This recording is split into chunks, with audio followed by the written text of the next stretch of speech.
শুনছেন এলেবেলে ৭-৫ ধারাবাহিকভাবে পড়ছি কিশোরী কন্যা ইন্দিরাকে লেখা জওহরলাল নেহরুর চিঠি নিয়ে গ্রন্থ 'মামনিকে বাবা'।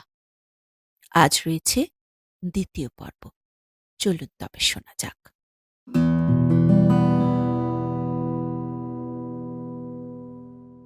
প্রথম পুরুষ।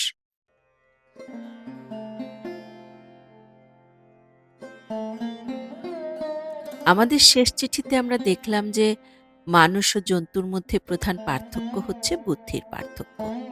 এই বুদ্ধির বলেই ভয়ঙ্কর আর বিনাশকারী জন্তুদের চেয়ে মানুষ হলো চালাক ও শক্তিশালী। আর এই বুদ্ধির বিকাশের সঙ্গে সঙ্গেই মানুষের শক্তিরও বিকাশ ঘটল। সৃষ্টির প্রথম যুগের মানুষদের তার বিনাশকারী শত্রুদের হাত থেকে রক্ষা পাবার মতো কোনো রকম অস্ত্রশস্ত্র ছিল না। বিপদে শত্রুকে সে শুধুই পাথর ছুঁড়ে মারত। তারপর মানুষ পাথরের কুঠার, বর্শা এবং আরও নানা রকমের অস্ত্র নির্মাণ করতে শিখল। এমনকি পাথর দিয়ে সূক্ষ্ম সূঁচও তৈরি করল। সাউথ কেনিংস্টনের এবং জেনেভার জাদুঘরে আমরা এই ধরনের অনেক রকমের অস্ত্রশস্ত্র দেখেছিলাম। আগের চিঠিতে আমি তোমায় যে বরফ যুগের কথা উল্লেখ করেছি, ক্রমে সেই বরফের যুগের অবসান ঘটল ধরনীর বুক থেকে। মধ্য ইউরোপ এবং এশিয়া থেকে হিমবাহ সরে গেল। তারপর এ স্থানগুলো আস্তে আস্তে উত্তপ্ত হতে লাগলো। আর যতই উত্তপ্ত হতে লাগলো, ততই মানুষের আগমনে সেসব স্থান পরিপূর্ণ হয়ে উঠতে শুরু করল। সেই সুপ্রাচীন দিনে বড় বড় কোনো অট্টালিকা বা গৃহ ছিল না। মানুষ তখন গুহাতে বসবাস করত। চাষাবাদ করে জমিতে ফসল ফলাতে তখনও পর্যন্ত শেখেনি তারা। তখন তারা শুধু ফল, বাদাম আর যেসব বন্যজন্তু শিকার করত, তাদের মাংস খেয়ে কোনো রকমের জীবন ধারণ করত। কৃষিকার্য আয়ত্ত না হওয়ায় ভাত বা রুটির মতো কোনো প্রধান খাদ্য তাদের ছিল না। রন্ধন পদ্ধতিও আবিষ্কার হয়নি। আগুনে পুড়িয়ে মাংস খেত তারা। রান্নার প্রচলন না থাকায় কোনো রকম হাঁড়ি কড়া বা প্যান জাতীয় বস্তুরও ব্যবহার ছিল না। কিন্তু তবুও মামুনি একটা জিনিস খুব আশ্চর্যের। তা হলো সেই বর্বর মানুষগুলো অঙ্কন পদ্ধতি আয়ত্ত করেছিল। অবশ্য তোমাদের মতো সেদিন তাদের কাগজ, কলম, পেন্সিল অথবা তুলির কোনো কিছুই ছিল না। শুধুমাত্র ছিল পাথরের সূচ আর সূক্ষ্ম কিছু পাথরের তৈরি যন্ত্রপাতি।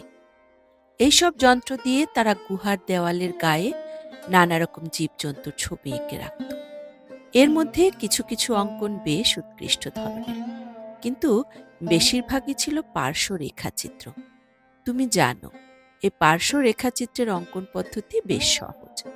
এই জন্য দেখবে ছোট শিশুরা সাধারণত এই ধরনের রেখাচিত্র অঙ্কন করে থাকে। কিন্তু গুহার ভেতরটা তো বেশ অন্ধকার ছিল, সুতরাং তারা নিশ্চয়ই কোনো রকম আলোর ব্যবহারও করত। এতক্ষণ ধরে যে মানুষদের কথা আমি বললাম, তাদের বলে প্যালিওলিথিক ম্যান বা প্রাচীন প্রস্তর যুগের মানুষ। এই সময়কে প্রস্তর যুগ বলা হয়। তার কারণ সেদিন মানুষ তার সমস্ত যন্ত্রপাতি এবং অস্ত্রশস্ত্র পাথর দিয়ে তৈরি করত। এইসব মানুষ ধাতুর ব্যবহার জানত না। কিন্তু মামুনি, আজ তুমি দেখো, তোমাদের ব্যবহারের অধিকাংশ জিনিসই ধাতু দিয়ে তৈরি, বিশেষ করে লোহা বা ইস্পাত দিয়ে। লোহা বা ব্রোঞ্জের ব্যবহার তারা তো জানতই না। তাই কাজের পক্ষে অসুবিধাজনক হলেও পাথরই ছিল তাদের একমাত্র ভরসা। এই প্রস্তর যুগ শেষ হয়ে আসার আগেই পৃথিবীতে জলবায়ুর বিরাট পরিবর্তন লক্ষ্য করা গেল। ঠান্ডা পৃথিবীটা আস্তে আস্তে অপেক্ষাকৃত গরম হতে শুরু করলো। হিমবাহ সরতে সরতে উত্তর মহাসাগরের দিকে অনেকখানি পিছিয়ে গেল। মধ্য এশিয়া ও ইউরোপে ধীরে ধীরে প্রকাশ পেতে লাগলো বিরাট বিরাট সব বনভূমি। আর এই সব বনভূমিতে আবির্ভাব ঘটল এক ধরনের নতুন মানুষের। আমি তোমায় এতক্ষণ ধরে প্রাচীন প্রস্তর যুগের মানুষের কথাই বলেছি, কিন্তু পরবর্তী এই মানুষেরা অনেক বিষয়ে প্রাচীন প্রস্তর যুগের মানুষদের তুলনায় উন্নত ও চালাক ছিল। তবু তখনও পর্যন্ত তারা তাদের যন্ত্রপাতি বা অস্ত্রশস্ত্র পাথর দিয়েই তৈরি করত। সেই জন্য এদের প্রস্তর যুগের মানুষ বলেই ধরে নেওয়া হয়। এই প্রস্তর যুগকে বলা হয় নবপ্রস্তর যুগ। আর এই যুগের মানুষদের বলা হয় নিওলিথিক ম্যান বা নবপ্রস্তর যুগের মানুষ। এই নবপ্রস্তরীয় মানুষদের নিয়ে পর্যালোচনা করলে আমরা দেখতে পাই যে এ যুগের মানুষেরা জীবনের ক্ষেত্রে প্রভূত উন্নতি সাধন করেছিল। মানুষের বুদ্ধির প্রখরতা অন্যান্য বন্যজন্তু জানোয়ারদের তুলনায় অনেক বেশি হওয়ায় জীবনের প্রতিযোগিতায় সে আর সকলকে পরাস্ত করে দ্রুত এগিয়ে গিয়ে পুরো ভাগে স্থান করে নিতে সমর্থ হল। নবপ্রস্তর যুগের এই মানুষেরাই পৃথিবীর বুকে সর্বপ্রথম কৃষিকার্য নামক মহান কাজটির আবিষ্কারক। শুরু হলো জমি চাষ করে খাদ্যশস্য উৎপাদন করা। পৃথিবীতে মানুষের এটা একটা নিশ্চয়ই পরম আবিষ্কার, কি বলো মামুনি? কারণ এরপর মানুষকে তার খাবার দাবার জোগাড় করতে সারাদিন ধরে বনে বনান্তরে পশু শিকার করে ঘুরে বেড়াতে হতো না। অপেক্ষাকৃত অল্প আয়াসেই তারা তাদের খাবার পেতে লাগলো। ফলে তারা প্রচুর অবসর পেল আর পেল বিশ্রাম। এই অবসর আর বিশ্রাম তাদের এনে দিল চিন্তা করবার অঢেল সময়। আর যতই তারা চিন্তা করতে লাগলো, ততই তারা দিন দিন নতুন নতুন পন্থা ও নতুনতর আবিষ্কারে মেতে উঠতে লাগলো। তৈরি হলো মাটির পাত্র রান্নার প্রয়োজনে। পাথরের যেসব অস্ত্রশস্ত্র ব্যবহার করত, সেগুলো খুব সুন্দরভাবে পালিশ হতে লাগলো। ফলে সেগুলো দেখতেও খুব সুন্দর হলো। অস্ত্রশস্ত্রও উন্নত ধরনের হলো। তারপর তারা শিখল কেমন করে গরু, ভেড়া, ছাগল ও কুকুরকে পোষ মানাতে হয়, আর শিখল কি উপায়ে বুনতে হয়। এই সময় থেকে মানুষ গৃহে বা কুঁড়ে ঘরে বসবাস শুরু করল। এই জাতীয় বাড়ি বা কুঁড়ে ঘরগুলো তারা বেশিরভাগই কোনো হ্রদের একদম মাঝ বরাবর জায়গায় তৈরি করত। তার কারণ অপর কোনো মানুষ বা বন্য জন্তুরা যাতে খুব সহজেই তাদের আক্রমণ করতে না পারে। এই জলে বাস করার জন্য তাদের নাম হলো হ্রদবাসী। নিশ্চয়ই তুমি খুব অবাক হয়ে যাচ্ছ মামুনি, কোন কালে সেই প্রাচীন প্রস্তর যুগ আর নবপ্রস্তর যুগ। তখনকার মানুষদের এত কথা আমরা জানলাম কেমন করে, তাই না? কই, তারা তো তাদের কোনো লিপিবদ্ধ কাহিনী রেখে যায়নি। তবে আমরা এত কথা কেমন করে বলতে পারছি? কিন্তু মামুনি, আমি তো তোমাকে বহুবার বলেছি যে বই পড়ে আমরা এইসব অতীতের মানুষের কাহিনী জানতে পেরেছি, সে বই প্রকৃতির মহাগ্রন্থ। এ গ্রন্থের ভাষা বোঝা খুব সহজ নয়, কিন্তু এর নির্বাক ভাষা বুঝতে হলে চাই এর প্রতি গভীর আন্তরিকতা আর অসীম ধৈর্য। এমন বহু লোক আছেন যারা এই মহাগ্রন্থের বর্ণমালার সঙ্গে পরিচিত হতে, এর ভাষা বুঝতে তাদের সারা জীবনটাই কাটিয়ে দিয়েছেন, আর সংগ্রহ করেছেন দুষ্প্রাপ্য অজস্র প্রস্তরীভূত জীবদেহ ও বহু পুরাতনকালের নানান জিনিসের অবশিষ্ট অংশ। তাদের সংগৃহীত সেই সব শিলীভূত জীবদেহই নানা জাদুঘরে আমরা দেখতে পাই। আরও দেখতে পাই জাদুঘরে রাখা নবপ্রস্তর যুগের মানুষদের তৈরি চমৎকার সব পালিশ করা পাথরের কুড়োল, পাথরের নানান রকমের পাত্র, পাথরের বর্ষা, পাথরের সুতীক্ষ্ণ সূচ এবং আরও কত কি। সবই সেই সব সংগ্রাহকদের অক্লান্ত পরিশ্রমের ফল, জাদুঘরে নানানভাবে এসে একত্রিত হয়েছে। এখন হয়তো তোমার মনে পড়ছে না, কিন্তু ছেলেবেলায় এগুলো তুমি অনেকই দেখেছ। আবার যদি কখনো দেখো, তাহলে ব্যাপারটা আরো ভালো করে বুঝতে পারবে। তখন এ সম্বন্ধে তোমার ধারণাটা অনেকটা পরিষ্কার হয়ে যাবে। আমার মনে আছে, জেনেভার জাদুঘরে এই হ্রদবাসী মানুষদের গৃহের একটি সুন্দর নমুনা দেখেছিলাম। একাধিক দীর্ঘকায় কাঠের গোল মজবুত খুঁটি হ্রদের নিচ থেকে শক্ত করে গাঁথা। খুঁটিগুলোর অপর প্রান্ত জলের উপরে, তার উপর পাতা রয়েছে কাঠের পাটাতন। সেই পাটাতনের উপরেই নির্মিত হয়েছে তাদের বাড়ি। এই সমস্ত জিনিসের সঙ্গে মূল ভূখণ্ডের যোগাযোগ রেখেছে কাঠেরই তৈরি একটি সেতু। নবপ্রস্তর যুগের মানুষরাই পৃথিবীতে প্রথম জন্তুর চামড়া অথবা শনের মতো মোটা খড়খড়ে কাপড় দিয়ে নিজেদের দেহকে আচ্ছাদন করতে শিখল। এই শন হচ্ছে একরকম গাছ। এর গায়ে এক জাতীয় আঁশ আছে, যা দিয়ে বস্ত্র নির্মাণ করা হয়। এখনকার দিনে যে লিলেনের জামা কাপড় তোমরা পরো, সেই লিলেন এই শন থেকে তৈরি হয়। কিন্তু যে সময়ের কথা বলছি, তখন এই শন ছিল ভারী মোটা আর কর্কশ। এই নবপ্রস্তরীয় যুগের মানুষেরা ক্রমশ জীবনযাত্রার প্রণালীতে উন্নতি সাধন করতে করতে এগিয়ে যেতে লাগলো। তামা ও ব্রোঞ্জ দিয়ে তারা যন্ত্রপাতি তৈরি করতে শিখল। ব্রোঞ্জ কাকে বলে জানো তো মামুনি? তামা আর টিনের মিশ্রণে ব্রোঞ্জ নির্মিত হয়। সেই জন্য এই ধাতু তামা ও টিন উভয়ের চেয়ে শক্ত। শুধু তাই নয়, সোনার ব্যবহারও শিখল এই নিওলিথিক মানুষেরা। আর সোনা দিয়ে অলংকার তৈরি করার কি ব্যর্থ প্রচেষ্টাই না করতে লাগলো। এইসব মানুষ খুব সম্ভব 10,000 বছরেরও আগে পৃথিবীর বুকে বাস করত। অবশ্য সঠিক মাস তারিখ নির্ণয় করা আমাদের পক্ষে সম্ভব নয়, তাই বেশিরভাগটাই আমাদের অনুমানের উপর নির্ভর করতে হবে।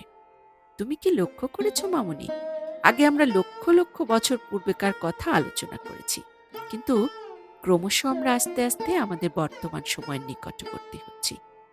সেই নবপ্রস্তর যুগের মানুষদের সময় থেকে অতি আধুনিক কাল পর্যন্ত যে পরিবর্তন আর প্রগতি মানুষের ইতিহাসে আমরা দেখতে পাই, তা কোনোদিন মুহূর্তের জন্য থেমে থাকেনি।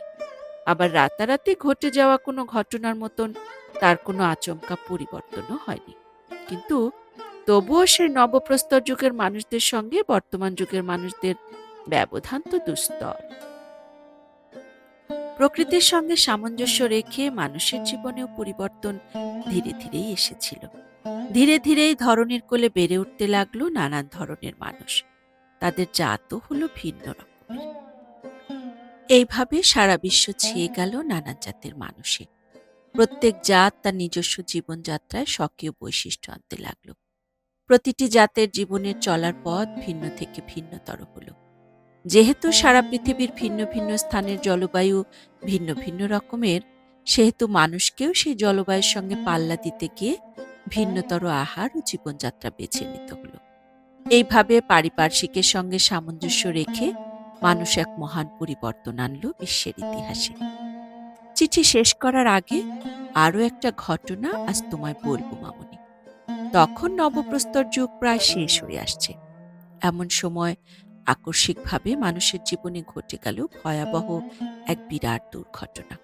তোমাকে আগেই বলেছি, যখনকার কথা আমরা আলোচনা করছি তখন ভূমধ্যসাগরের কোনো অস্তিত্বই ছিল না। এখন যেখানে ভূমধ্যসাগর, তখন সেখানে ছিল নামে মাত্র কতগুলো হ্রদ, আর সেই হ্রদে বাস করত অসংখ্য মানুষ, অর্থাৎ যারা হ্রদবাসী। সহসা একদিন জিব্রাল্টারের কাছাকাছি ইউরোপ ও আফ্রিকার মধ্যবর্তী যে ভূমি তা প্লাবনে ভেসে গেল, অতলান্তিক মহাসাগরের জলের সঙ্গে মিশে একাকার হয়ে গেল। ফলে অতলান্তিক মহাসাগরের সে ভয়াবহ প্রবল জলোচ্ছ্বাস অফুরন্ত ধারায় ভূমধ্যসাগরীয় নিম্নভূমিতে আশ্রে পড়তে লাগল। একবার যে দুরন্ত জলোচ্ছ্বাস বাঁধ ভেঙেছে, তাকে রুখবে কে? মহা আনন্দে অতলান্তিক উজাড় করে যেতে লাগল তার অফুরন্ত জলভাণ্ডার। একটু একটু করে ভরে উঠতে লাগলো ভূমধ্যসাগরীয় নিচু যত সব জমি ছিল। হ্রদ আস্তে আস্তে বড় নদীর রূপ নিতে লাগলো, নদী ফুলতে লাগলো সাগরে। খড়কুটোর মতো ভেসে গেল হাজার হাজার হ্রদবাসী। হ্রদের বাইরে শুকনো জমিতে যারা থাকত, নিস্তার তারাও পায়নি। চারিদিকেই শত শত মাইল ব্যাপী জলোচ্ছ্বাস মৃত্যুলীলায় মেতে উঠেছে তখন। কোথায় নিস্তার? এইভাবে অতলান্তিক মহাসাগরের অকৃপণ জলধারায় ভূমধ্যসাগরীয় নিচু যত জমি ছিল সব কানায় কানায় পরিপূর্ণ হল। জন্ম নিল ভূমধ্যসাগর। মামুনি, এই মহাপ্লাবনের কথা তুমি নিশ্চয় শুনেছ, হয়তো বা পড়েওছ, বাইবেলের উল্লেখ আছে। আমাদের কিছু কিছু সংস্কৃত বইতেও এর সম্বন্ধে জানতে পারা যায়। হতে পারে এই মহাপ্লাবনে হয়তো ভূমধ্যসাগর জন্ম নিয়েছিল। এই মহাপ্লাবনের ভয়াবহতা অকল্পনীয়। যে সামান্য দু একজন কোনো রকমে নিজেদের প্রাণ বাঁচাতে পেরেছিল, তারা সেই কাহিনী নিশ্চয়ই তাদের সন্তানদের কাছে একদিন বলেছিল, আর সেই সন্তানরাও কালক্রমে বড় হয়ে সেই দীর্ঘশ্বাস ঝরা কাহিনী তাদের সন্তানদেরও শুনিয়েছিল। এইভাবে একদিন যা ছিল বাস্তব, শত শত শতাব্দীর পথ পরিক্রমায় তা হলো ইতিহাস। আর সেই ইতিহাস মানুষের শাশ্বত সম্পদ হয়ে বংশ পরম্পরায় মুখে মুখে ফিরতে লাগল।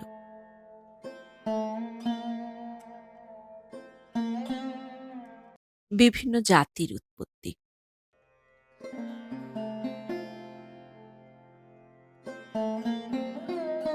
আমাদের শেষ চিঠির আলোচ্য বিষয়বস্তু ছিল নবপ্রস্তর যুগের মানুষদের নিয়ে, যারা প্রধানত হ্রদের বুকে বাস করত। আমরা জেনেছি এই সময়ের মানুষ জীবনের নানান ক্ষেত্রে প্রভূত উন্নতি সাধন করেছিল। এরা কৃষিকাজের আবিষ্কারক, এরা রান্না নামক কর্মটির উদ্ভাবক, এরা জন্তু জানোয়ারকে পোষ মানিয়ে বশ করতে জেনেছিল।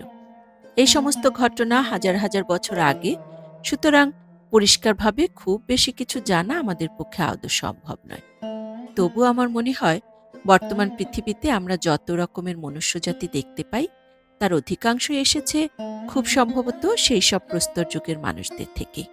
মামনি, তুমি হয়তো জানো আমরা সাধারণত ৪ রকমের মনুষ্য জাতি দেখতে পাই: শ্বেতবর্ণের, পীতবর্ণের, তাম্রবর্ণের ও কৃষ্ণবর্ণের। অবশ্য বলছি বটে মাত্র ৪টি বর্ণের কথা, কিন্তু বাস্তবিক পক্ষে আজ পৃথিবীর এই বর্তমান যুগে মানুষের সংখ্যা যখন অগুন্তি, সেক্ষেত্রে শুধুমাত্র ওই ৪ বর্ণে দুনিয়ার মানুষকে শ্রেণীবিভাগ করা বাতুলতাই মাত্র। কারণ সেই আদিকাল থেকেই জাতিতে জাতিতে সংমিশ্রণ হয়েই আসছে, সংমিশ্রণেরও আবার মিশ্রণ হয়েছে, এবং এইভাবে অনবরত মিশ্রণ হতে হতে এখন কোথায় এসে উপস্থিত হয়েছে সেটা বোঝবার চেষ্টা করো। এহেন অবস্থায় মানুষের যথার্থ শ্রেণীবিভাগ করা খুবই কঠিন ব্যাপার। বৈজ্ঞানিকরা কখনো কখনো মাথার আকৃতির মাপ দেখে এদের জাতি নির্ণয় করতে পারেন।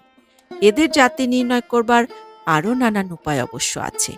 কেমন করে পৃথিবীর বুকে এত বিভিন্ন জাতির অস্তিত্ব প্রকাশ পেল? এরা সকলেই যদি একটি মাত্র জাত থেকেই সৃষ্ট, তবে আজ কেন প্রত্যেকের সঙ্গে প্রত্যেকের এই আকাশ পাতাল ব্যবধান? তুমি জানো মামনি, একজন জার্মান ও একজন নিগ্রো সমস্ত কিছুর মধ্যেই কত তফাৎ। একজন শ্বেতবর্ণ, অন্যজন কৃষ্ণবর্ণ। জার্মানদের চুলের রং হালকা ধরনের আর চুলগুলো লম্বা লম্বা হয়। নিগ্রোদের চুল কালো রঙের, ছোট ছোট আর কোঁকড়ানো। আবার একজন চীনাকে দেখো, সম্পূর্ণ ভিন্ন ধরনের চেহারা। আগের দুজনের সঙ্গে এর সামান্যতম মিল খুঁজে পাবে না। এত বিভিন্ন ধরনের পার্থক্যের সমাবেশ কেমন করে হলো, সেটা সঠিক যুক্তিযুক্তভাবে বলা সত্যি খুব কঠিন ব্যাপার। তবে এর খানিকটা আমরা আমাদের পড়াশোনা ও আলোচনার ভিতর দিয়ে আঁচ করে নিতে চেষ্টা করি। তোমাকে আগেই বলেছি কেমন করে প্রাকৃতিক পরিবেশের সঙ্গে সমতা বজায় রেখে জন্তু জানোয়ারেরা নিজেদের পরিবর্তন আনলো। হয়তো এও হতে পারে যে জার্মান ও নিগ্রো বিভিন্ন ধরনের মনুষ্য জাতি থেকে এসেছে, কিন্তু এটাও ঠিক কোনো না কোনো দিন এদের পিতৃপুরুষের জাত একই ছিল। এই যে জাতি পার্থক্য আমরা দেখতে পাচ্ছি, সেটা হয়েছে পারিপার্শ্বিকতার সঙ্গে মিশে যাওয়ার বিভিন্ন ধরনের প্রক্রিয়ার ফলে। আর নয়তো কিছু মানুষ কিছু কিছু জন্তু জানোয়ারের মতন অন্যান্যদের তুলনায় প্রাকৃতিক পরিবেশের সঙ্গে আরও সহজভাবে মিশে গিয়ে নিজেদের পরিবর্তন ত্বরান্বিত করতে সক্ষম হয়েছিল। এইভাবে প্রাকৃতিক পরিবেশের সঙ্গে মানিয়ে চলার ফলে যে সমস্ত মানুষ প্রচণ্ড শীতের দেশে বাস করতে লাগলো, শীত সহ্য করার ক্ষমতা তাদের পৃথিবীর অন্যান্য মানুষদের তুলনায় অনেক বেশিই হলো। আজও এস্কিমো জাতিরা উত্তরের ভয়াবহ ঠান্ডা তুষার ক্ষেত্রে বসবাস করে থাকে। যেহেতু বিশ্বের অপরাপর অংশ থেকে এরা সম্পূর্ণভাবে বিচ্ছিন্ন, সেহেতু এদের অত্যন্ত কঠিন পরিশ্রম সহকারে জীবনযাপন করতে হয়। এতেই এরা অভ্যস্ত। এই এস্কিমোদের যদি তুমি আমাদের মতো গরম দেশে নিয়ে আসো, তো আমার মনে হয় তারা মরেই যাবে। এইভাবে জীবনযাপন করার জন্যে এস্কিমোরা পৃথিবীর অন্যান্য দেশের মানুষের তুলনায় এখনও অনেক কিছুই শিখতে বা জানতে পারেনি। আফ্রিকার অবস্থান বিষুবরেখার নিকটেই, সুতরাং এখানে গরমও প্রচণ্ড রকমের। এখানকার অধিবাসীরা সেই উত্তপ্ত পরিবেশে দিব্যে নিজেদের মানিয়ে নিয়েছে। সূর্যের প্রচণ্ড উত্তাপের জন্য এখানকার অধিবাসীদের গায়ের রং ঘোর কৃষ্ণবর্ণ হয়েছে। জানো মামুনি, তুমি যদি রোজ বেশ কিছুক্ষণ করে উজ্জ্বল সূর্যালোকে সমুদ্র সৈকতে বা আর কোথাও বসে থাকো, তো দেখবে কিছুদিন পরে তোমার গায়ের রং বেশ খানিকটা পুড়ে গেছে বা তামাটে আকার ধারণ করেছে। এখন তোমার যা রং তার থেকে বেশ কিছুটা কালোই করে দেবে। যদি ১ সপ্তাহের সূর্যস্নান তোমাকে কিছুটা কালো করে দেয়, তাহলে ভেবে দেখো তো, যাদের যুগ যুগ ধরে সূর্যের নিকটেই বাস করতে হচ্ছে, প্রচণ্ড উত্তাপ তাদের কত বেশি কালো করে দেবে। এবং যদি এইভাবে শতাব্দীর পর শতাব্দী মানুষ প্রচণ্ডতম গরম দেশে বাস করতে থাকে, তবে তার গায়ের রং পুরুষানুক্রমে কালো হতে হতে একদিন সম্পূর্ণ ঘোর কৃষ্ণবর্ণে এসে দাঁড়াবে। তুমি দেখেছ ভারতীয় কৃষককে প্রচণ্ড গ্রীষ্মের দুপুরে ঘন্টার পর ঘন্টা ক্ষেতে চাষাবাদের কাজ করে যেতে হয়। দরিদ্র কৃষক সে, পরিধেয় বস্ত্র তার সামান্যই থাকে, গায়ে কিছুই থাকে না। তার সারা গা প্রচণ্ড সূর্যতাপে ঝলসে যায়, আর এইভাবে সে তার সারা জীবনই কাটিয়ে দেয় খেতে। অতএব সে তো কালো হয়ে যেতে বাধ্য। তাহলে এখন আমরা দেখতে পাচ্ছি মানুষের স্বাভাবিক গাত্রবর্ণ ও তার মানসিক প্রস্তুতি নির্ভর করে তার বসবাসকারী দেশের জলবায়ুর উপর। প্রকৃতির কাছে মানুষের যোগ্যতা ও অযোগ্যতা, ভালো মন্দ বা তার সৌন্দর্য অসৌন্দর্যের কোনো দাম নেই। একজন শ্বেতবর্ণের মানুষ যদি দীর্ঘদিন ধরে কোনো গরম দেশে বাস করে আর সে যদি সবসময় ছায়ায় বা ঘরের ভেতর পাখার নিচে না থেকে বাইরেও ঘোরাঘুরি করে, তবে একদিন তার গায়ের রঙও কালো হয়ে যাবে। মামুনি, তুমি জানো আমরা হচ্ছি কাশ্মীরের অধিবাসী। ২০০ বছরের আগে আমাদের পিতৃপুরুষেরা কাশ্মীরে বসবাস করতেন। কাশ্মীরে তুমি দেখতে পাবে কি কৃষক কি শ্রমিক, প্রত্যেকের গায়ের রঙই শ্বেতবর্ণ। এর কারণ কাশ্মীর হচ্ছে অত্যন্ত শীতপ্রধান দেশ। আবার যখন এই কাশ্মীরের অধিবাসীরাই ভারতবর্ষের অন্য কোনো অপেক্ষাকৃত গ্রীষ্মপ্রধান জায়গায় এসে বাস করতে শুরু করে, দেখা গেছে পুরুষানুক্রমে তাদের গায়ের রং কালো হয়ে এসেছে। আমাদের জানাশোনা অনেক কাশ্মীর বন্ধু আছে যাদের গায়ের রং বেশ ফর্সা, আবার অনেকে আছে যাদের রং বেশ কালো। ঠান্ডা দেশের লোক যত বেশি দিন গরম দেশে থাকবে ততই তাকে কালো হয়ে যেতে হবে। বলতে পারা যায় মানুষের রং আর বর্ণ প্রায় পুরোপুরি সেই দেশের জলবায়ুর উপরই নির্ভর করে। অবশ্য এমন ঘটনাও বিরল নয়, গ্রীষ্মপ্রধান দেশেরই মানুষ প্রচুর ধনী, নিজে বাইরে কাজ না করে বাড়িতেই বসে থাকে, নিজের শরীরে যত্ন আত্নি করছে আর বহু ব্যয় করে সযত্নে রক্ষা করছে নিজের গায়ের রং।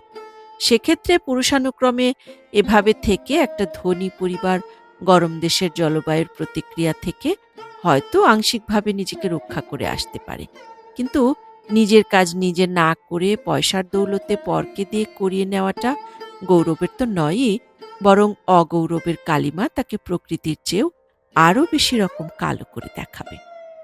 তুমি লক্ষ্য করে দেখবে উত্তর ভারত, কাশ্মীর এবং পাঞ্জাবের অধিবাসীরা সাধারণত বেশ গৌরবর্ণেরই হয়, কিন্তু যতই দক্ষিণে যাবে ততই দেখবে সেখানকার মানুষেরা বেশ কালো। তারপর মাদ্রাজ বা সিলন গেলে দেখবে সেখানকার মানুষ একদম কালো। অবশ্যই তুমি বলবে এর কারণ সেখানকার জলবায়ু, আর দক্ষিণে যাওয়া মানে বিষুবরেখার নিকটবর্তী হওয়া, সুতরাং গরম বোধ আরো বেশি করেই হবে। ঠিক, ঠিকই বলবে তুমি। ভারতবর্ষের নানান জায়গায় নানান মানুষের বর্ণের বিভিন্নতার একটি মুখ্য কারণ হচ্ছে জলবায়ুর প্রকারভেদ। যা হোক, পরে আমরা দেখব এই বৈষম্যের জন্য আরও একটা কারণকে আমরা দায়ী করতে পারি। সেটা হচ্ছে একাধিক বিভিন্ন মূল জাতির ভারতবর্ষে আগমন। অতীতে বহু জাতের মানুষ এই ভারতবর্ষে এসেছে। যদিও দীর্ঘদিন ধরে তারা নিজেদের অন্যদের সঙ্গে সংমিশ্রণ হতে দেয়নি, কিন্তু শেষ পর্যন্ত কেউই নিজেদের বাঁচিয়ে আলাদা রাখতে পারেনি। সকলেই মিশে গিয়েছিল। আর সেজন্যই এখন কোনো একজন বিশেষ ভারতীয়কে দেখে তার মূল জাতি কী ছিল সে কথা বলা খুবই দুরূহ ব্যাপার।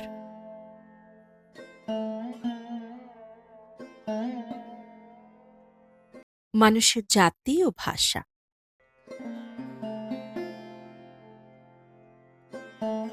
আমরা সঠিকভাবে বলতে পারি না পৃথিবীর কোন অংশে মানুষের অস্তিত্বের কথা প্রথম জানা গিয়েছিল। তেমনি আবার এও জানি না কোথায় তারা প্রথম বসতি স্থাপন করেছিল। আমার মনে হয় পৃথিবীর বিভিন্ন জায়গায় বিভিন্ন মনুষ্য জাতির অস্তিত্বের কথা হয়তো একই সময় প্রকাশ পেয়েছিল। সম্ভবত এও হতে পারে যখন তুষার যুগে সেই বিরাট হিমস্রোত একটু একটু করে গলতে শুরু করলো আর ক্রমশ তা ক্ষয়প্রাপ্ত হতে হতে উত্তর দিকে পিছিয়ে যেতে লাগলো, তখন হিমবাহ সরে যাওয়ার দরুন আগের জায়গাগুলো স্বভাবতই অপেক্ষাকৃত উষ্ণ হতে শুরু করেছিল। হয়তো সেই সব স্থানে মানুষ এসে গড়ে তোলে তাদের বসতি। বরফ সরে যাবার পর সেখানে নিশ্চয় শুষ্ক ও তৃণাবৃত এবং নিষ্পাদক এক অনন্ত প্রান্তরের সৃষ্টি হয়েছিল। সে জায়গাটা কেমন জানো? তাকে বলে তুন্দ্রা অঞ্চল। অর্থাৎ সেখানে কঠিনীভূত তুষারের উপরেই শৈবাল ও ছোটখাটো উদ্ভিদ জন্মায়, যেমন সাইবেরিয়ায় আছে। এইসব জায়গা নিশ্চয়ই তৃণভূমিতে পরিণত হয়েছিল এবং মানুষেরাও তাদের পোষা গরু ছাগলের জন্য এইসব জায়গা থেকেই ঘাস সংগ্রহ করত। এখন যেসব মনুষ্য জাতির কথা তোমায় বলছি, এদের থাকবার কোনো একটা বিশেষ স্থান ছিল না। এরা সদা সর্বদাই এক জায়গা থেকে আরেক জায়গায় ঘুরে ঘুরে বেড়াত। নিরন্তর ভ্রমণশীল এই মানুষগুলোকে বলা হতো যাযাবর। এখনো পৃথিবীর বহু স্থানে যাযাবরদের অস্তিত্ব দেখতে পাওয়া যায়। ভারতবর্ষেও এই জাতীয় মানুষ আছে, তাদের আমরা বেদে বলি। প্রথম যখন মানুষেরা ঘর বাঁধতে শুরু করে, তারা নিশ্চয়ই বড় বড় নদীর উপকূলবর্তী জায়গাগুলোকেই তাদের ঘর বাঁধার আদর্শ স্থান হিসেবে বেছে নিয়েছিল। কারণ নদীর উপকূলবর্তী এইসব জমি খুব উর্বর হওয়ায় চাষাবাদের সুবিধেই হতো। কাছে নদী থাকায় জলের কোনো অভাব হতো না, ফলে খাদ্যশস্যের ফলনও বেশ সহজেই হতো। এইসব থেকে আলাপ আলোচনা করে আমাদের মনে হয় ভারতবর্ষে যারা বসতি স্থাপন করেছিল তারা নিশ্চয়ই গঙ্গা বা সিন্ধুর মতো বড় বড় নদীর উপকূলগুলোকেই বেছে নিয়েছিল। তেমনি মেসোপটেমিয়ায় যারা ছিল তারা পছন্দ করেছিল টাইগ্রিস ও ইউফ্রেটিস নদীর উপকূলকে।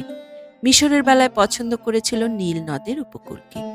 এমনকি চীন দেশেও তারা তাদের বসবাস স্থাপন করেছিল একইভাবে। ভারতবর্ষে প্রাচীনতম জাতি বলে যাদের আমরা জেনেছি তারা হচ্ছে দ্রাবিড় জাতি। পরে আমরা দেখতে পাই আর্য জাতির আগমন হয় ভারতবর্ষে, আর মঙ্গোলীয় জাতির অভ্যুত্থান হয় পরে।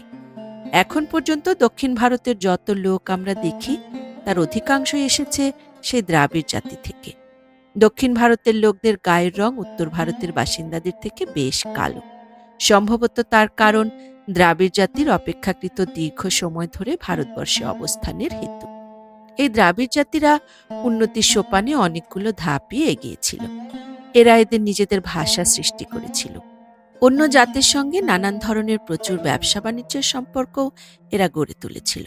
কিন্তু আমরা অতি দ্রুত বেগে উন্নতির সোপানগুলো টপকে চলেছি, তাই না মামনি? মনুষ্য জাতির অভ্যুত্থানের সেই গোড়ার দিকে মধ্য ও পশ্চিম এশিয়ার এবং ইউরোপের পূর্বাংশে একটা নতুন জাতি ধীরে ধীরে গড়ে উঠেছিল। তাদের বলা হয় আর্য জাতি। সংস্কৃত ভাষায়ও তুমি এই একই শব্দ দেখতে পাবে, আর্য মানে একজন সজ্জন ব্যক্তি বা উচ্চ বংশজাত কোনো লোক। যেহেতু আর্যরা সংস্কৃতকে তাদের অন্যতম ভাষা হিসেবে ব্যবহার করত, সেই দেখেই মনে হয় তারা নিজেদেরও শ্রেষ্ঠ সজ্জন আর জাতিশ্রেষ্ঠ বলেই বিবেচনা করত। এর থেকে স্পষ্টভাবে একটা জিনিসই প্রতীয়মান হয়, অসার আত্মশ্লাঘা বর্তমান পৃথিবীর মানুষদের মতো তাদের মনকেও আচ্ছন্ন করেছিল। মামনি, তুমি জানো একজন ইংরেজ নিজেকে পৃথিবীর শ্রেষ্ঠ মানুষ বলে মনে করে। ফরাসি জাতিরও ঠিক সমভাবে স্থির বিশ্বাস যে পৃথিবীতে তারাই হচ্ছে একমাত্র শ্রেষ্ঠ জাতি। জার্মান, মার্কিন সমস্ত জাতিরই এই দম্ভের অনুভূতি আছে। প্রথমে এই আর্য জাতিরা উত্তর এশিয়া এবং ইউরোপের বিস্তীর্ণ তৃণভূমি অঞ্চলে উদ্দেশ্যহীনভাবে ঘুরে বেড়াত। কিন্তু এক সমস্যা দেখা দিল। ওইসব অঞ্চলের আবহাওয়া ক্রমশ রুক্ষ হয়ে উঠতে লাগলো, ফলে তৃণভূমি হলো তৃণশূন্য। অথচ তখন আর্যদের সংখ্যাও ক্রমাগতই বৃদ্ধি পেতে শুরু করেছে। সেই রুক্ষ মাটিতে খাদ্যশস্য যা উৎপন্ন হতো, ক্রমবর্ধমান একটা জাতিকে তা আর স্বাচ্ছন্দ্য এনে দিতে পারল না। আর তখনই তাদের মধ্যে দেখা দিল অন্ন চিন্তা। কোথায় অন্ন, কোথায় অন্ন? বেরিয়ে পড়তে হলো তাদের খাদ্যের সন্ধানে পৃথিবীর প্রান্ত থেকে প্রান্তরে। ইউরোপের সর্বত্র তারা ছড়িয়ে ছিটিয়ে পড়ল। ছড়িয়ে পড়ল তারা ভারতবর্ষে, পারস্যে আর মেসোপটেমিয়ায়। এই থেকেই আমরা বুঝতে পারি ইউরোপ, উত্তর ভারত, পারস্য এবং মেসোপটেমিয়ার সমস্ত মানুষ, যদিও আজ আমরা তাদের মধ্যে এক জাতির সঙ্গে আর এক জাতির কোনো মিলই খুঁজে পাই না, তবুও জেনে রাখো মামনি, এদের সকলের পিতৃপুরুষ কিন্তু সেই একটি জাতি, আর্যরা। এসবই অবশ্য অনেক অনেক দিন আগের ব্যাপার। এরপর ঘটনাও ঘটে গেছে অনেক। জাতিতে জাতিতে ব্যাপক সংমিশ্রণ হয়েছে আর তার ব্যাপ্তি হয়েছে সুদূর প্রসারিত। তবুও নিঃসন্দেহে আর্যরাই বর্তমান বিশ্বের মনুষ্যজাতের প্রাচীনতম বৃহৎ এক পিতৃপুরুষ। আর একটি বর্ধিষ্ণু জাতি হল মঙ্গোলীয়রা। এরা পূর্ব এশিয়ার সমস্ত জায়গায় ছড়িয়ে পড়েছিল, বিশেষ করে চীন দেশে, জাপানে, তিব্বতে, শ্যাম দেশে আর বর্মায়। কখনো সখনো এদের পিত জাতি বলা হয়। লক্ষ্য করো মামনি, এদের চোয়ালের হাড় সাধারণত উঁচু মতন হয়, আর চোখ দুটো হয় ছোট ছোট। আফ্রিকার এবং ওই রকম আরও কিছু জায়গা আছে যেখানকার অধিবাসীদের বলা হয় নিগ্রো। এরা আর্যও নয়, আবার মঙ্গোলীয়ও নয়। এদের গায়ের রং অত্যন্ত কালো। আরব দেশীয় মানুষেরা আরব নামেই পরিচিত, আর প্যালেস্টাইনের অধিবাসীদের বলা হয় হিব্রু। এরা উভয়ে এসেছে অন্য এক জাত থেকে। তারপর হাজার হাজার বছর অতিক্রান্ত হয়েছে, এই সমস্ত জাতি খণ্ড খণ্ড হয়েছে, আর তা থেকে শাখা প্রশাখা বিস্তার করে জন্ম নিয়েছে ছোট ছোট নানান জাতি। এদের মধ্যেও এসেছে সংমিশ্রণের ব্যাপকতা। অবশ্য ও নিয়ে এখন আমাদের মাথা না ঘামালেও চলবে। বরং এসো আমরা জাতিগত পার্থক্য বুঝতে চেষ্টা করি। এক জাতির সঙ্গে আর এক জাতির পার্থক্য বুঝতে গেলে সেই সব জাতির ভাষা সম্বন্ধে পড়াশোনা করা প্রয়োজন। এ ব্যাপারটা যেমন কৌতূহলের, তেমনি এর প্রয়োজনীয়তাও অনস্বীকার্য। প্রত্যেক জাতিরই নিজস্ব একটা আলাদা ভাষা ছিল, কিন্তু কালক্রমে সেই এক একটি ভাষা থেকে আরও নানান ভাষার সৃষ্টি হতে লাগলো।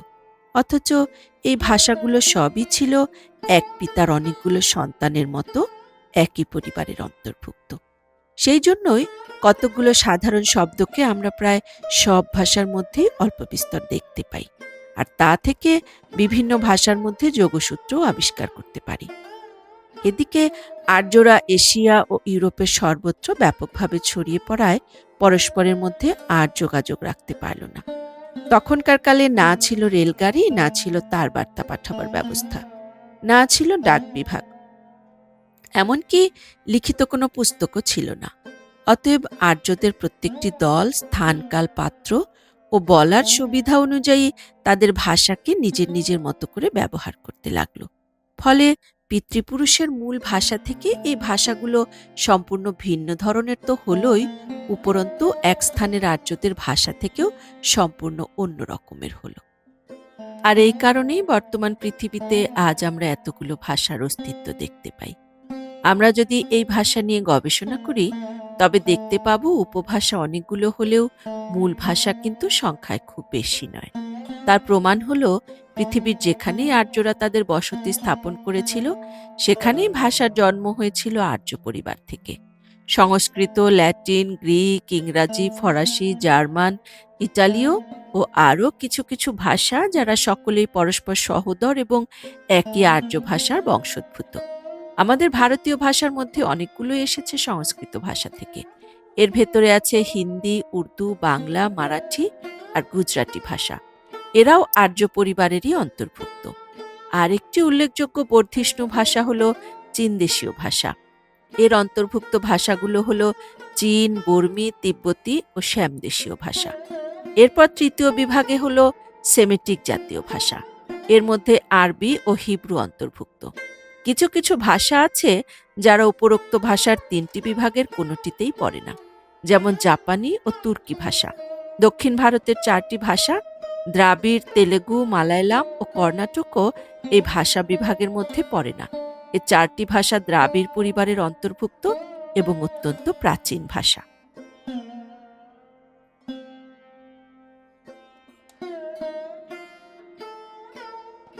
ভাষার সম্পর্ক।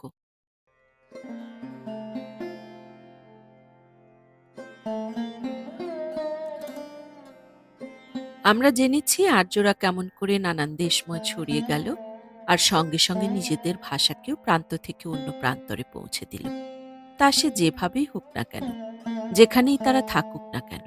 কিন্তু জলবায়ুর প্রকারভেদ ও বিভিন্ন পরিবেশ, নানা জায়গায় ছড়িয়ে থাকা নানান শ্রেণীর আর্যদের ভেতর অনেক পার্থক্য এনে দিল। প্রতিটি দলই তাদের নিজের নিজের সুবিধা মতো অভ্যাসে ও প্রথায় স্বকীয় বৈশিষ্ট্য আনতে লাগলো। নতুন নতুন প্রথাও সৃষ্টি করে যেতে লাগলো। দেশ থেকে দেশান্তরে যাবার কোনো ব্যবস্থা না থাকায় এক জায়গার আর্য বাসিন্দারা অন্য স্থানে বসবাসকারী আর্য সহোদরদের সঙ্গে মেলবার কোনো সুযোগই পেত না। প্রতিটি দলই সম্পূর্ণরূপে বিচ্ছিন্ন হয়ে গিয়েছিল। কোনো দেশের মানুষ যদি নতুন কিছু শিখত বা আবিষ্কার করত, সেটা তারা অন্য কোনো দেশের মানুষকে জানাতে বা শেখাতে পারত না, কারণ জানাবার তো কোনো উপায়ই নেই। এইভাবে পরিবর্তন হতে লাগলো। তারপর কয়েক পুরুষ বাদে দেখা গেল একটি আর্য জাতির শাখা বিভক্ত হয়ে গেছে অনেকগুলো উপশাখায়। তখন হয়তো তারা ভুলেই গেছে এককালে বৃহৎ এক পরিবারের অন্তর্ভুক্ত ছিল সকলে। তাদের এক ভাষা অনেক ভাষা হলো। এক ভাষার সঙ্গে আর এক ভাষার গরমিল আরও বেশি করে প্রতীয়মান হলো। কিন্তু বাইরে থেকে তাদের বিরাট পার্থক্য দেখা গেলেও বিভিন্ন আর্য জাতির শাখার ভাষার মধ্যে কতগুলো বহু প্রচলিত সাধারণ শব্দের ব্যবহার দেখা গেছে। এছাড়া আরও কিছু কিছু সামঞ্জস্যও আমাদের চোখে পড়েছে। এমনকি হাজার হাজার বছর পেরিয়ে এসে বর্তমান যুগেও আমরা এককালে বহু প্রচলিত সেই সাধারণ শব্দগুলোকে নানান বিজাতীয় ভাষার মধ্যে দেখতে পাই। এই থেকেই বোঝা যায় এককালে মানুষের ভাষা ছিল একটাই। তুমি জানো মামুনি, ফরাসি আর ইংরেজি ভাষার ভেতর এই ধরনের বহু সাধারণ শব্দ দেখা যায়, যার ব্যবহার উভয়েই বহুল পরিমাণে করে থাকে। এসো, দুটো খুব সাধারণ ঘরোয়া ও বহুল প্রচলিত শব্দ নিয়ে পরীক্ষা করে দেখা যাক। যেমন ধরো, বাবা আর মা। সংস্কৃত ভাষায় এই দুটি হলো পিতা ও মাতা, এ তোমার জানাই। আবার ল্যাটিন ভাষায় বাবা আর মাকে বলা হয় পেইটার ও মেইটার। গ্রিক ভাষায় শব্দ দুটির রূপ নিল পেইটার ও মাতার। জার্মান ভাষায় বাবা হলো ফাতার আর মা হলো মুতার। আবার দেখো, ফরাসি ভাষায় এরাই হলো পিয়ের ও মিয়ের। এইভাবে এই শব্দ দুটি বিভিন্ন ভাষায় নানান রূপ নিয়েছে। কিন্তু তা সত্ত্বেও এদের মধ্যে কোথায় যেন একটা সুরই বাজছে, কোথায় যেন এদের ভেতর একটা আত্মীয়তার বাঁধন থেকে গেছে, যেন পরস্পর খুড়তুতো জারতুতো ভাই বোন সম্পর্কের মতো। তাই মনে হয় না মামনি? অবশ্য এক ভাষার বহু শব্দকেই অনেক সময় আর এক ভাষা থেকে আনা হয়েছে। এভাবে হিন্দি ভাষার বহু শব্দই ইংরেজি ভাষা থেকে এসেছে, আবার হিন্দি ভাষার কিছু শব্দ গিয়ে মিশে গেছে ইংরেজি ভাষায়। কিন্তু পিতা এবং মাতা এই শব্দ দুটি অন্য কোনো ভাষা থেকে ধার করে আনা শব্দ নয়, এরা কোনো নতুন শব্দও নয়। সেই একদম শুরুতে মানুষ যখন প্রথম পরস্পরের সঙ্গে কথা বলতে শুরু করলো, তখন তো নিশ্চয়ই মানুষের বাবা মায়েরা ছিল, আর তাদেরই জন্যে মানুষকে খুঁজে খুঁজে এই শব্দ দুটি বের করতে হয়েছে।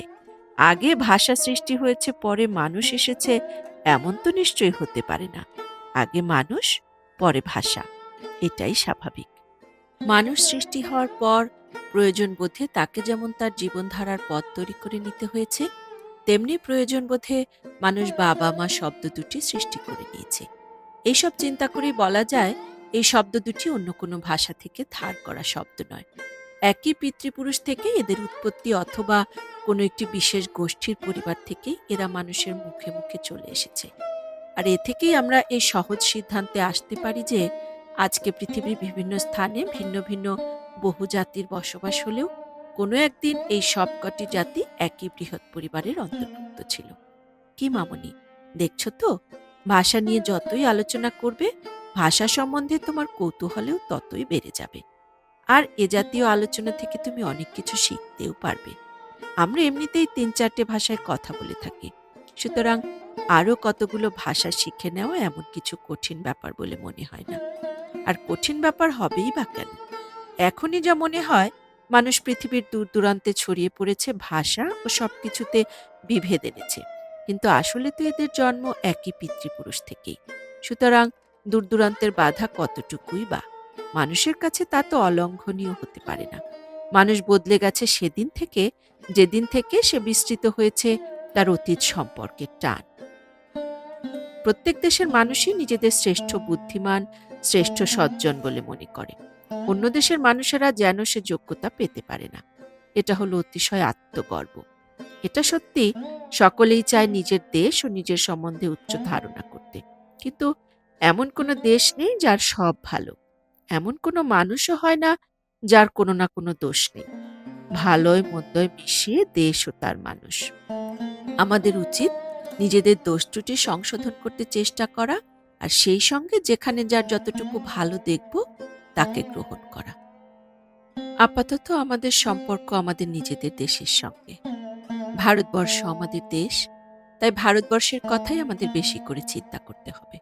দুর্ভাগ্যবশত আজ আমাদের দেশের খুবই দুর্দিন।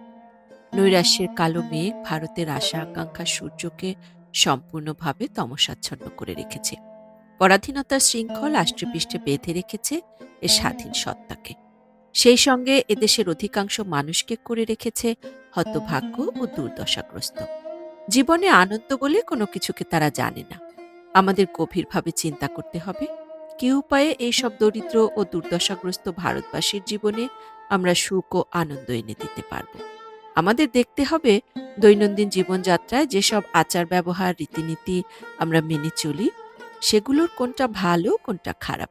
ভালো জিনিসগুলো গ্রহণ করে খারাপগুলোকে বর্জন করতে হবে। অপর দেশের ভালো যা কিছু গ্রহণ করতে হবে তাকে আমাদের।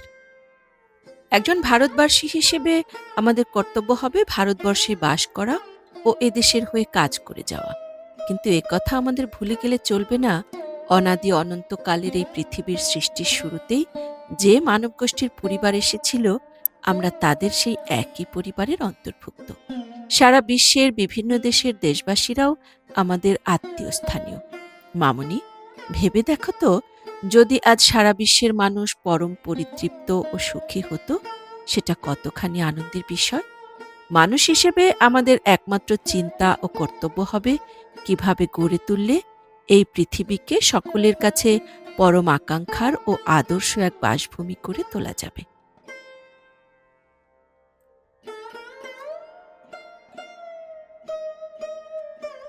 সভ্যতা কি? মামুনি, এবার তোমাকে সুপ্রাচীন সভ্যতা সম্পর্কে কিছু বলবো, কিন্তু তার আগে আমাদের জানা উচিত সভ্যতা কি। সভ্যতা কাকে বলে? সভ্যতা বলতে আমরা কি বুঝি?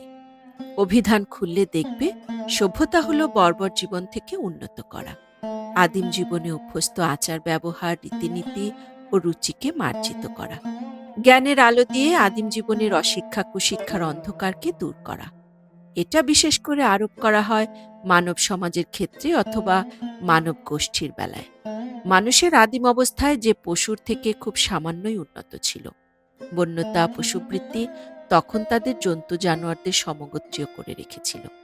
সভ্যতা ঠিক তার বিপরীত। আদিম যুগের আচার অভ্যাস থেকে যতই আমরা দূরে সরে যাব, সভ্যতাকে ততই আমরা কাছে পাব। কিন্তু প্রশ্ন হলো, একজন মানুষ কিংবা কোনো একটি সমাজ সভ্য অথবা বর্বর সেটা আমরা বুঝবো কেমন করে? ইউরোপে এমন অনেক মানুষ আছে যারা ভাবে তারাই একমাত্র সভ্য জাতি। এশিয়া মহাদেশের মানুষদের তারা এখনো বন্য বর্বর বলে ভেবে নেয়। এমন মনে করার কারণ কি? যেহেতু ইউরোপের মানুষদের এশিয়া বা আফ্রিকার মানুষদের চেয়ে পোশাক আশাকের পারিপাট্য আরো বেশি বলে। কিন্তু পোশাক আশাক তো নির্ভর করে দেশের জলবায়ুর উপর। ঠান্ডা দেশের লোকেরা স্বভাবতই গরম দেশের অধিবাসীদের তুলনায় পোশাক পরিচ্ছদ বেশি করেই পরিধান করবে। এতে সভ্য অসভ্যের কি আছে? অথবা যেহেতু ইউরোপে আজ এশিয়া আফ্রিকার তুলনায় অস্ত্রশস্ত্র অধিক পরিমাণে, সেই জন্যই কি নিরস্ত্র এই দেশ দুটির চাইতে তারা নিজেদের আরো সভ্য বলে মনে করে? হয়তো তাই। কারণ হাতে বন্দুক থাকলে অসভ্য মানুষকেও একজন নিরস্ত্র সভ্য মানুষ মুখের উপর অসভ্য বলতে সাহস করবে না। যতই হোক, প্রাণের ভয় তো সকলেরই আছে। তুমি জানো মামনি, মাত্র কয়েক বছর আগে ইউরোপে এক ভয়াবহ যুদ্ধ ঘটে গেছে। ইউরোপের প্রায় সমস্ত দেশই এই যুদ্ধে জড়িয়ে পড়েছিল এবং প্রত্যেকটি দেশ অন্য দেশের সংখ্যাতীত মানুষ হত্যা করার আপ্রাণ চেষ্টা করেছে। ইংরেজ যত পেরেছে জার্মান মেরেছে, জার্মান ততোধিক পরিমাণে হত্যা করেছে ইংরেজ। লক্ষ লক্ষ মানুষ নিহত হয়েছে, হাজার হাজার মানুষকে চিরজীবনের মতো বিকলাঙ্গ হতে হয়েছে। ফ্রান্সে এবং আরও অন্যান্য জায়গায় এই ধরনের যুদ্ধ বিকলাঙ্গ মানুষ তুমিও অনেক দেখেছ। প্যারিসের ভূগর্ভ রেলপথ মেট্রোতে এইসব বিকলাঙ্গদের জন্য বিশেষ আসনের ব্যবস্থা করা আছে। তুমি কি মনে করো, এইভাবে পরস্পরের মধ্যে যুদ্ধ করে লক্ষ লক্ষ মানুষকে নির্বিচারে হত্যা করাটা খুব সভ্য দেশের পরিচায়ক, নাকি বিচক্ষণতার কাজ? রাস্তায় দুজন লোকে মারামারি করলে অন্যান্য পথচারীরা কি তাদের সম্বন্ধে খুব উচ্চাসা পোষণ করেন, না মনে মনে তাদের ঘৃণাই করেন? তাহলে এশিয়ার মতো মহাদেশকে বর্বর বলে, নিজেদের সভ্যতার উচ্চতর শিখরে বলে দাবি করে এহেন দেশগুলোর পক্ষে এমন নৃশংস বন্য যুদ্ধ লিপ্ত হওয়াটা কি আরো বেশি ঘৃণ্য, আরো বেশি মূঢ়তার পরিচায়ক নয়? ঠিক যেন আদিম যুগের দুটো বন্য বর্বর জাত জঙ্গলের ভেতর মরণপণ সংগ্রামে কামড়াকামড়ি খামচাখামচি করে সারা হচ্ছে। আর সেই আদিম যুগকে যদি বর্বর বলা যায়, তবে যেসব দেশ ওইভাবে যুদ্ধ করেছে তারা আরো কত বেশি আদিম, কত বেশি বন্য। তাহলে মামনি, তুমি যদি সভ্যতার প্রশ্নটাকে এভাবে বিচার করে দেখো, তো দেখবে যেসব দেশ এই বিরাট যুদ্ধে অংশ নিয়েছিল যেমন ইংল্যান্ড, জার্মানি, ফ্রান্স, ইটালি এবং আরও নানান দেশ। তারা কেউই আদৌ সভ্য নয়। যদিও তুমি জানো এসব দেশে অনেক মনীষী ছিলেন, এখনো আছেন এবং বহু ভালো ভালো জিনিসও আছে। সুতরাং সভ্যতা কি? তার অর্থ বোঝা খুব সহজ তো নয়ই, বরং বেশ কঠিন। সুন্দর সুন্দর অট্টালিকা, নয়নাভিরাম চিত্র, ভালো ভালো বই এবং আরও নানান সব সুন্দর দ্রষ্টব্য যা কিছু, সবই সভ্যতার নিদর্শন। কিন্তু সভ্যতার এর থেকেও ভালো লক্ষণ হচ্ছেন তিনি, যিনি সকলের ভালোর জন্য অপরের সঙ্গে মিলেমিশে নিঃস্বার্থভাবে কাজ করে যান। একা কাজ করার চেয়ে একত্রে কাজ করা আরও ভালো। আর সেই কাজ যদি সকলের মঙ্গল আনে, তবে তা সর্বোত্তম।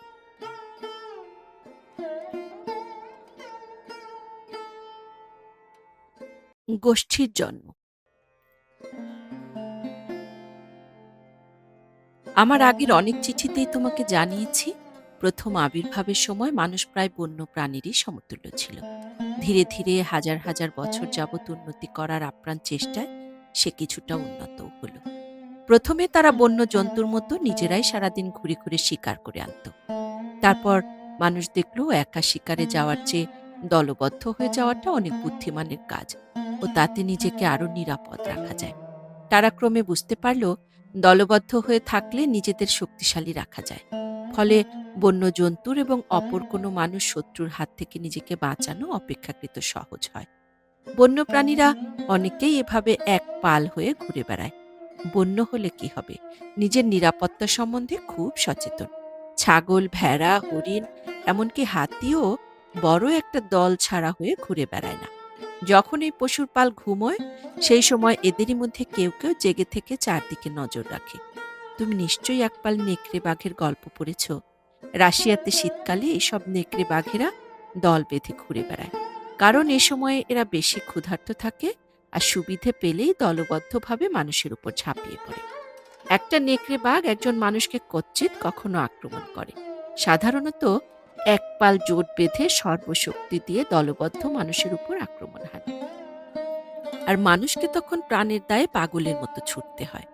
এমনকি বরফের উপর স্লেজ গাড়ির সঙ্গে নেকড়ে বাঘের খাদ্য খাদকের তীব্র দৌড়াদৌড়ি প্রতিযোগিতাও মাঝে মাঝে দেখা যায়। সৃষ্টির সেই প্রথম যুগের মানুষের সভ্যতার সোপানে প্রথম পদক্ষেপ হলো তার সঙ্গবদ্ধ হয়ে কাজ করা। আর এর থেকেই তৈরি হলো গোষ্ঠী বা উপজাতি।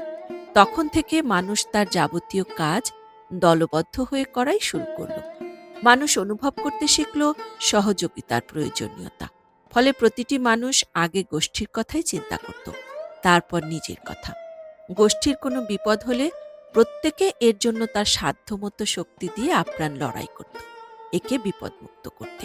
গোষ্ঠীর কেউ যদি কখনো গোষ্ঠীর কোনো কাজে বা কর্তব্যে অবহেলা করত, তো তক্ষুনি তাকে গোষ্ঠী থেকে তাড়িয়ে দেওয়া হতো।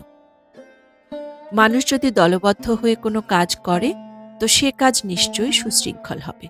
প্রত্যেকে যদি আপন খেয়াল খুশি মতো কাজ করে যেত, তবে এইসব গোষ্ঠী বা উপজাতির কোনো অস্তিত্বই পরে থাকত না। তবে একটা কথা, এই গোষ্ঠীকে সুশৃঙ্খলভাবে চালিয়ে নিয়ে যাবার জন্য একজনকে গোষ্ঠীর নেতা হতে হতো। মামনি, এই দলনেতার ব্যাপারটা পশুর পালেতেও থাকে। হাতির পাল যখন যায়, দেখবে সামনেই আছে তাদের দলনেতা, যাকে আমরা বলি পালের গোদা। মানুষ করত কি জানো? সবচেয়ে যে শক্তিশালী, তাকেই তারা গোষ্ঠী পরিচালনার ভার দিত। অর্থাৎ সেই হতো গোষ্ঠী নেতা। কারণ তখন মানুষকে জলে, ডাঙায়, সর্বত্রই শুধু যুদ্ধ করে বাঁচতে হতো। তাই শক্তিশালী লোক দেখেই তারা এই গুরু দায়িত্ব অর্পণ করত। দলনেতাকে শক্ত সমর্থ হতে হতো এই কারণেই, যাতে গোষ্ঠীর ভেতরে নিজেরা মারামারি কাটাকাটি না করে। তাহলে তো গোষ্ঠী বলে আর কোনো কিছুর অস্তিত্বই থাকতো না।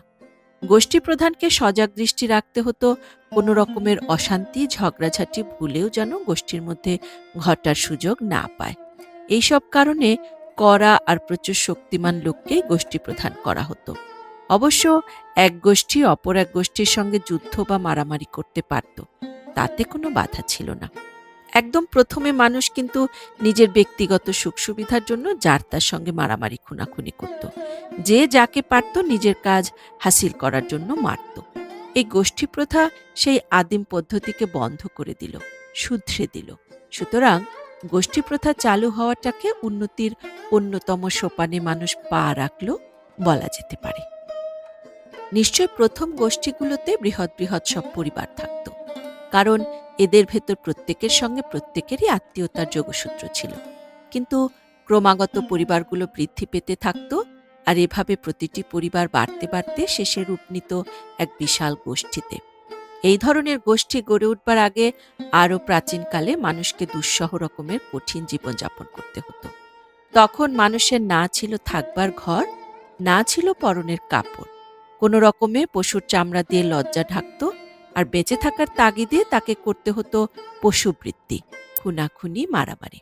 দৈনন্দিন খাবার জোগাড় করতে শিকারে যেতে হতো তাকে পশু বা পাখি মারতে, আর নয়তো যেতে হতো বুনে বাদাম বা ফল পাড়তে। তখন মানুষের কাছে সে নিজে ছাড়া আর সবই ছিল তার শত্রু, এমনকি প্রকৃতিকেও তার শত্রু বলে মনে করত সে। কারণ শিলাবৃষ্টিকে ভাবত উপর থেকে কেউ নির্ঘাত পাথর ছুঁড়ে মারতে চেষ্টা করছে, বরফ পড়লেও তাই ভাবত। পৃথিবীর মাটিও পার পেত না, সেও তো শত্রু। সেখানে যে আবার ভূমিকম্প হয়। বোঝো ব্যাপারটা।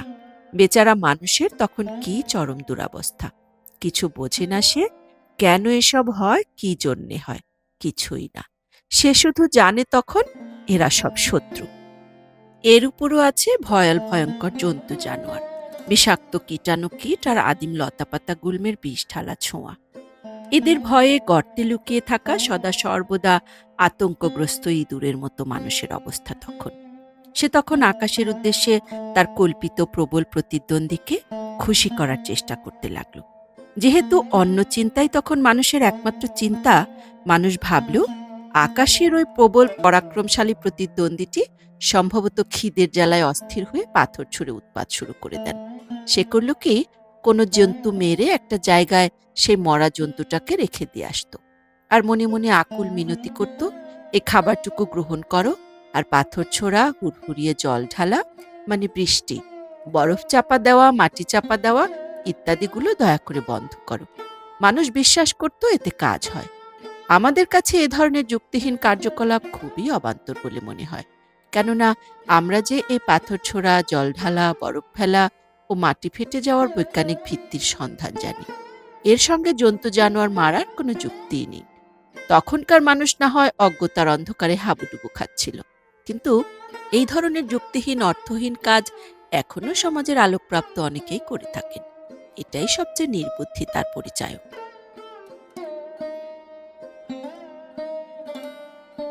ধর্মের সূচনা, শ্রমের শ্রেণীবিভাগ। আমার শেষ চিঠিতে তোমাকে জানিয়েছি প্রাচীন যুগের নির্বোধ মানুষ সবকিছুতেই কিরকম ভয় পেত। তাদের কোনো বিপদ আপদ বা দুর্ভাগ্যের জন্য তারা দায়ী করত কল্পিত একজনকে, সে ভগবান হোক বা অপদেবতাই হোক, তাকেই করত দায়ী। তারা মনে করত তাদের সেই কল্পিত ভগবান অত্যন্ত রাগী আর হিংসুটে, তাকে তারা সর্বত্রই দেখতে পেত। তার রোষবহ্নির অনুভব সব সময় তারা করত, জঙ্গলে, পাহাড়ে, নদীতে, আকাশে, সর্বস্থানে। ভগবান বলতে তারা সৎ, দয়ালু, স্নেহপরায়ণ কাউকে ভাবত না, বরং তাদের কাছে ঈশ্বর রূপ ছিল ভয়াল কুটিল এমন একজন, যিনি প্রচণ্ড বদমেজাজি, ক্রোধ যার সদা সঙ্গী। এবং যেহেতু সেই কল্পনার ঈশ্বর অত্যন্ত ক্রোধী পুরুষ, মানুষ সবসময় আপ্রাণ চেষ্টা করত কিভাবে নানান উপায়ে ঘুষ দিয়ে তাকে শান্ত রাখা যায়। এই ঘুষ দেওয়াটা অবশ্য বেশিরভাগ সময়ই খাবারের উপর দিয়েই যেত। কখনো সখনো যদি কোনো আকস্মিক দুর্ঘটনায় কিছু লোক মারা যেত, যেমন বন্যা, ভূমিকম্প বা রোগের প্রাদুর্ভাব, মানুষ এই ভেবে ভীষণ ভীত হয়ে পড়ত যে তাদের ভগবান অত্যন্ত রুষ্ট হয়েছেন। সেই সময় অজ্ঞতার অন্ধকার আর অন্ধ সংস্কার তাদের এতদূর মূঢ় করে তুলেছিল যে ঈশ্বরকে উৎসর্গের নামে নিজেদের স্ত্রী, পুত্র, কন্যাকে নির্বিচারে হত্যা করতেও তাদের এতটুকু বাধত না। আমাদের কাছে এ ধরনের আচার প্রথা নৃশংস নারকীয় বলে মনে হলেও যে প্রাণ ভয়ে ভীত, তার কাছে খুবই সাধারণ মনে হতে পারে। প্রাণের বিনিময়ে সে তখন সব কিছু করতে পারে। এইভাবে ধর্মের সূচনা হলো। তাহলে আমরা দেখছি ভীতিরূপেই ধর্ম প্রতিষ্ঠা পেল মানুষের মনে। কিন্তু একটা কথা জেনে রাখো মামুনি, ভয়ের বশবর্তী হয়ে কোনো কিছুকে মেনে নেওয়ার ফল ভালো হয় না। তুমি জানো ধর্মের মাধ্যমে আমরা অনেক কিছু সৎ ও সুন্দরের আস্বাদ পাই। তুমি যখন বড় হয়ে বিশ্বের নানা ধর্ম সম্বন্ধে পড়াশোনা করবে, তখন জানতে পারবে এই ধর্মের দোহাই দিয়ে কত ভালো কাজ হয়েছে, আবার কত অনিষ্ট করা হয়েছে। এখানে একটা খুব কৌতূহলের ব্যাপার লক্ষ্য করার আছে। তা হলো ধর্মের অনুভূতি আদৌ মানুষের ধারণাতে এলো কেমন করে? পরে আমরা জানতে পারবো কেমন করে এলো। যেমন করেই আসুক, যতটুকু এসেছে তার দোহাই দিয়েই মানুষ আজ মানুষের সঙ্গে যুদ্ধ করছে, দেশ ধ্বংস করছে, অকাতরে পরস্পরের মাথা ফাটাচ্ছে। অনেকের কাছে ধর্ম এখনো একটা মহাভয়ের ব্যাপার। তারা তাদের সেই কাল্পনিক অস্তিত্বকে সন্তুষ্ট রাখতে মন্দিরে পুজো বা উপহার পাঠায়। এর সঙ্গে পশু উৎসর্গ তো আছেই, যেমন মোষ, ভেড়া, ছাগল ইত্যাদি বলি দেওয়া। যাই হোক, আগের প্রসঙ্গে ফিরে যাওয়া যাক। প্রাচীন যুগের মানুষেরা অত্যন্ত কঠিন জীবনযাপন করত। প্রতিদিন তাকে খাদ্যের সন্ধানে যেতেই হতো। একদিন না গেলে উপোস করতে হতো। সে যুগে কুঁড়ে লোকদের টিকে থাকা অসম্ভব ছিল। এমনও সম্ভব হতো না যে একদিনে একাধিক দিনের খাদ্য সঞ্চয় করে রেখে দীর্ঘদিন বিশ্রাম নেবে। যখন গোষ্ঠী গড়ে উঠল, মানুষের জীবন কিছুটা সহজ হলো। গোষ্ঠীর সবাই মিলে একজোট হয়ে খাবারের সন্ধানে যেতে লাগলো। ফলে একজনের পক্ষে যা সঞ্চয় করা সম্ভব হতো, তার বহুগুণ বেশি খাবার তারা সঞ্চয় করতে লাগলো। তুমি জানো মামুনি, একত্রে অথবা পরস্পরের সহযোগিতায় এমন সব কঠিন কাজ করা সম্ভব হয় যেগুলো একা কখনোই করা যায় না। একা অথবা দুজনে মিলে যে ওজন নিয়ে যাওয়া অসম্ভব, একত্রে খুব সহজেই ততোধিক ওজন বয়ে নিয়ে যাওয়া সম্ভব হয়। সেই যুগে মানুষের অগ্রগতির আরও একটা বেশ উল্লেখযোগ্য ঘটনা ঘটেছিল। সে সম্বন্ধে তোমাকে আগেই বলেছি। সেটা হলো কৃষিকার্য। তুমি শুনলে খুবই আশ্চর্য হবে, কিছু কিছু পিঁপড়ের ভেতর কৃষিকার্যের সূত্রপাত দেখা যায়। তাই বলে আমি বলছি না যে পিঁপড়েরা জমিতে বীজ বপন করে লাঙল দেয় বা ফসল কেটে আনে। পিঁপড়েরা যা করে তা হচ্ছে এই, তারা যদি কোনো লতাগুল্ম দেখতে পায় যাদের বীজ তাদের খাদ্য, তবে সেই লতাগুল্মের চারদিকের গজিয়ে থাকা ঘাসগুলোকে অতি যত্ন সহকারে গোল করে তুলে ফেলে। এর ফলে সেই সব গুল্মের আয়ু বেড়ে যায়। হয়তো মানুষও কোনো এককালে পিপীলিকার মতো একই পদ্ধতি অনুসরণ করত। কৃষিকার্য কি, তখনও মানুষ বুঝে উঠতে পারেনি। মানুষের সুদীর্ঘ সময় লেগেছিল কৃষিকার্য ব্যাপারটা বুঝতে। তারপর শুরু হয়েছিল বীজ বপন করার পালা। কৃষিকার্য মানুষকে সহজতর উপায়ে খাবারের সন্ধান বলে দিল। তখন আর মানুষকে শিকারের জন্য সারাদিন বনে জঙ্গলে ঘুরে বেড়াতে হতো না। মানুষ কিছুটা বিশ্রাম পেল আগের তুলনায়। আরও কিছু উল্লেখযোগ্য পরিবর্তন মানুষের জীবনে এলো। কৃষি ব্যবস্থার আগে প্রতিটি মানুষই ছিল শিকারী। তখন ওই একটা মাত্র কাজই তার করার ছিল। মেয়েরা সম্ভবত শিশুদের দেখাশোনা করত আর ফলমূল সংগ্রহ করে আনত। কিন্তু কৃষি ব্যবস্থার সঙ্গে সঙ্গে আরও বিভিন্ন ধরনের কাজেরও সন্ধান মিলল। সেগুলো হলো ক্ষেতের কাজ, শিকার করা, গরু, ছাগল, ভেড়া ইত্যাদির দেখাশোনা করা। আজকের এই পৃথিবীতেও সেই একই ব্যাপার। এক একজন এক এক রকম কাজ করে যাচ্ছে। কেউ চিকিৎসক, কেউ বা ইঞ্জিনিয়ার, ঘর বাড়ি, রাস্তা পুল তৈরি করাচ্ছে। কেউ রাজমিস্ত্রি, কেউ বা কাঠের মিস্ত্রি, কেউ বা জুতোর কাজ করছে। এমনি আরও কত রকমের কাজেই মানুষ আজ নিজেকে লিপ্ত রেখেছে। প্রতিটি মানুষ তার নিজের নিজের বিশেষ কাজে পারদর্শী। একজন আরেকজনের কাজ বুঝবেও না, করতেও পারবে না। একেই বলে কর্মের শ্রেণীবিভাগ বা শ্রমের শ্রেণীবিভাগ। একজন মানুষ একসঙ্গে একাধিক কাজে লিপ্ত হয়ে যতখানি দক্ষতা দেখাতে পারে, তার চেয়ে অনেক বেশি দক্ষতা সে দেখাতে পারবে যদি একটা বিশেষ কাজে আত্মনিয়োগ করে। এইভাবে শ্রমের বন্টন হতে হতে আজ পৃথিবীতে কত অজস্র রকমের জীবিকা নির্বাহ পদ্ধতি এসেছে তার ইয়ত্তা নেই। তাহলে আমরা যা জানলাম তা হল, কৃষি ব্যবস্থার সঙ্গে সঙ্গে প্রাচীন গোষ্ঠীগুলোর ভেতর ধীরে ধীরে শ্রমের বন্টন শুরু হয়ে গেল।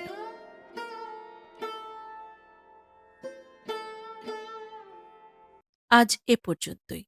ভালো থাকুন, ভালো রাখুন। কল্যাণ হোক সকলের।